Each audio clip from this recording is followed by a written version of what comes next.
Caroline Stevenson from Wimbledon Village Stables. I'm just wondering how the site in Japan for the cross-country compares with Greenwich Park, for example. Thank you. I must assure people I have not planted that question, but it's very nice to have an opportunity to expand on that a little bit.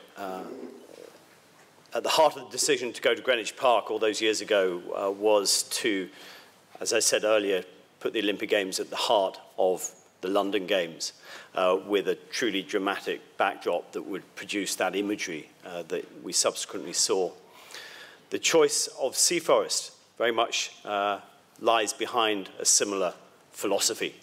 And I didn't have time to dwell on it much, but the backdrop is amazing. With Tokyo skyline, I don't know whether you picked up, but one of the jumping photos showed the famous Tokyo Sky Tower in the background. It's become even more important now because, as some of you might have read, a number of other decisions have been taken around scheduling of other sports. And for instance, the marathon of the Tokyo Games has been moved out of Tokyo altogether. And the organising committee now really only have equestrian cross-country is one of only one or two, really, sports that has that opportunity to really showcase what is special about Tokyo as a city. With that imagery and for spectators and so on. So it really should put our sport up right there. Now, some of you might say, well, does that really matter? Well, actually, in the context of the Olympic Games, it does. If you truly believe, which I do personally, and the FEI does, that we must be a part of this global festival of sport in the long term, we have to make sure we play our part alongside all of those other sports. And one aspect of that is making sure that we are appealing, that we're relevant, that we're exciting, and that we are good in terms of broadcast as well. Because we have to be very honest about this. When it comes to broadcast, a lot of the funding that comes into the Olympic Games and sport in general is developed through the media. So that is one important aspect for us to play our part in. Thank you very much. Yeah, we'll take a couple on Slido. We'll take actually the two at the top, Vicky Kangas and Sarah Shepherd. How long do you expect it to take for the horses to acclimatise? And the second one, how do horses generally respond to takeoff, landing and turbulence? Henry? So to the first one, they will be in Tokyo for about 15 days and arriving in Tokyo about 9 days prior to competition. I think there have been various different investigations into how horses acclimatise. It depends on who you talk to. If you look at the racing world, Ballydoyle, Coolmore will go in the day of a race and win it and come home, and there are other people who will go in weeks in advance and not win, or will win. So I think it's interesting on that one. How do they travel and respond to landing and takeoff? Generally, very, very well.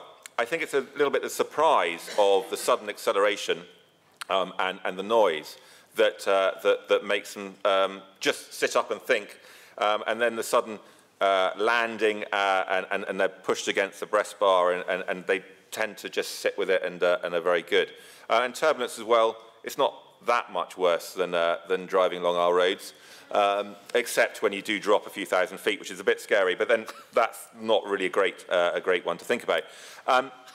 I would say that generally they take to flying exceptionally well, but you're always going to have that, I think delinquent's probably the wrong word, but you will have a delinquent in there somewhere.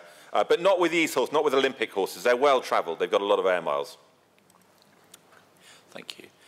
Any other questions, comments? Yes, the lady at the front here. So the Hong Kong authorities are advising pet owners not to kiss their dogs for fear of passing on coronavirus. Are you advising riders and trainers not to kiss horses? I wouldn't kiss an animal myself anyway. What would you say? I'll leave that to others. That's called passing the buck quite smartly from the platform. I would just say, I think that we had a fantastic presentation from Richmond earlier on about biosecurity, and I think that the horse world are getting very, very good at it. There are various old dyed-in-the-wool people who don't quite understand it, but I think that our public health could probably learn quite a bit from it. Coronavirus is obviously a big worry, And I'm greatly looking forward to having the Olympics back in Greenwich Park this summer. As we've all heard, Tim's all ready for it. That is how rumours start. It did amuse me when we heard that when I heard that we were ready to run it. The Olympics, not Greenwich Park, by the way.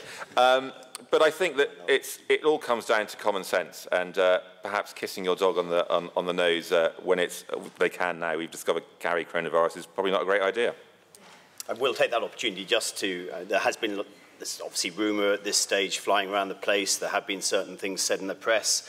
I would be very clear that the IOC president, just in the last 24, 48 hours, has made a very clear statement that the International Olympic Committee are in contact with the World Health Organization and others, monitoring, of course, the situation, but there are no decisions taken yet. There is no talk at this stage of postponement or cancellation coming from the IOC or the Organising Committee. So at the moment, I go there on Monday morning.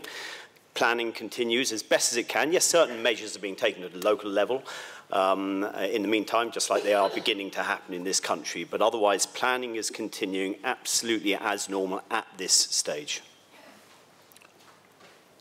You heard it from the horse's mouth, so to speak.